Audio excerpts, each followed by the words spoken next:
What's up, sports fans? It's your man D back. Speak your mind sports talk. All right, fight week. Y'all know what time it is. We got a good one coming tonight, two good ones coming tomorrow. So, for the love of sports, let's talk about it.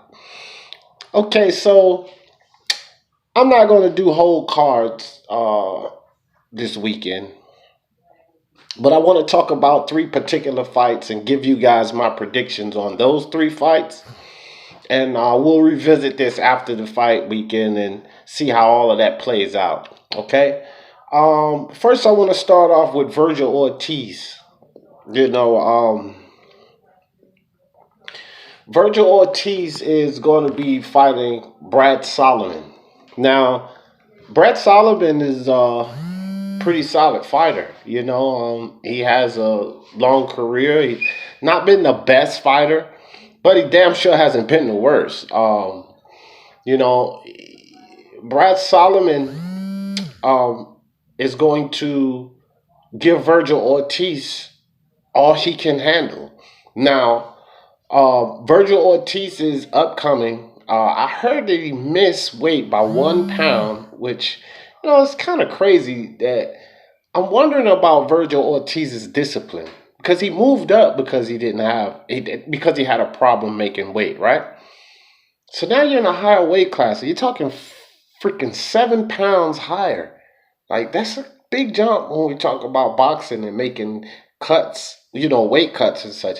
7 pounds, that's a lot. It's not like going from 30 to 35 or 35 to 40. That's a 5 pound cut. 7 pounds is a lot. And for him to still be having problems making weight, that's kind of unsettling to me because he's young and it has to, in my opinion, I'm speculating here, but it has to do something to do with a level of discipline. So with that being said, uh, Solomon is game. He's experienced, but I still pick Ortiz. One thing about it, though, I think a lot of people are punch drunk and in love with the power, and I do think that Ortiz is going to stop him. But this fight could go unanimous decision. I picked Ortiz, I believe seventh. No, let me make sure. I believe seventh. No, 6 round TKO. I picked him by 6 round TKO. Has extraordinary power. Extraordinary power. Um, Solomon got dropped by a guy, but he got hit behind the head in that fight, and after the bell, actually, too. I remember that fight. And the bell rang, ding, and he kind of was turned to the side, and he got caught in the back of the head. And Richard, I think it was Steele. I'm not sure, but the referee did call the rabbit punch. He actually gave him the count, and the bell had rung before he took that shot. And so it counted as a knockdown. But Solomon worked his way back through that fight. It happened in the first round, at the very end of the first round, because it was after the bell. But Solomon worked his way through that fight and pulled off the decision.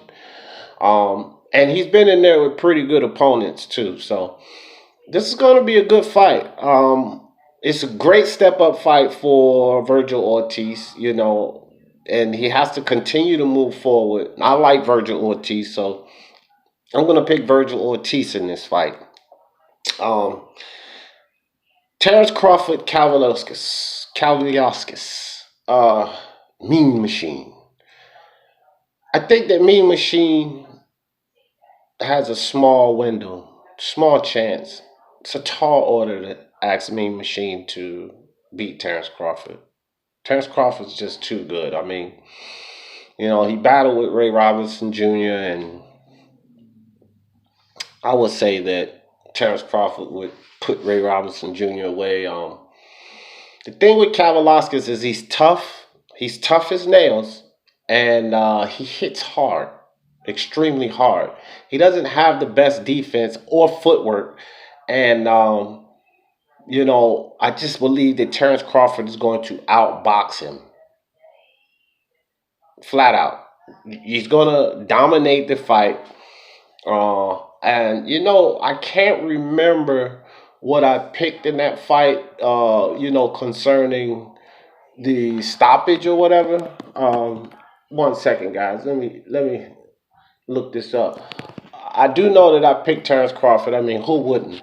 I was just kind of I was kind of stuck on whether Crawford would stop him or whether it would go to the cards to the decision. Um, you know, I believe I picked. Let me think now. I think I might have picked 10th round TKO by Crawford. Either way, Crawford I picked for the win. And you can't pick anybody against Crawford at this point. I wouldn't pick anyone to beat Crawford in the welterweight division. It's all about how Crawford would win. If you're in any prediction league, I would advise for you guys pick Crawford. It's just about how he's gonna win, not if he'll win or not. So I believe that I put 10th round TKO on Crawford. I don't really want to look it up right now. I might tear the video up. But that's my prediction. Crawford's just too good. He punches in between punches. He's very aggressive. He has a good ring IQ. And he's on the pound for pound, arguably number one. I have Canelo, but I wouldn't fuss with anyone for having Crawford. Pound for pound, subjective. They definitely both deserve the accolades and to be there. So, I just have to pick Crawford over Kavaliauskas. Not taking anything from Kavaliauskas. There's a potential. This is boxing, guys, combat sports. So there is potential that Kavaliauskas can hurt Terrence Crawford and potentially stop him, because Calvi Velasquez is actually a good finisher, but can he find that? Will Crawford allow him to find that? And that I don't think so. I think that he'll do well in some spots. He may even win 2 rounds or so, maybe three tops.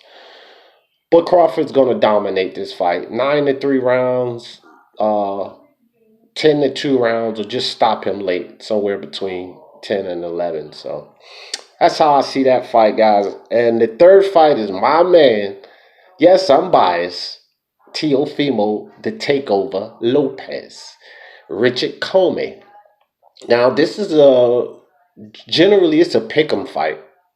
Okay? It is a pick'em fight. And anybody picking Richard Commey to beat Teofimo Lopez, especially after Lopez's performance against Nakatani and his mental after the Nakatani fight. I can't blame anyone for picking Richard Commey. Richard Commey has pop.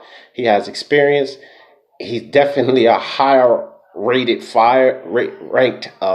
He's a champion. So this is definitely a step up for my man Teofimo Lopez.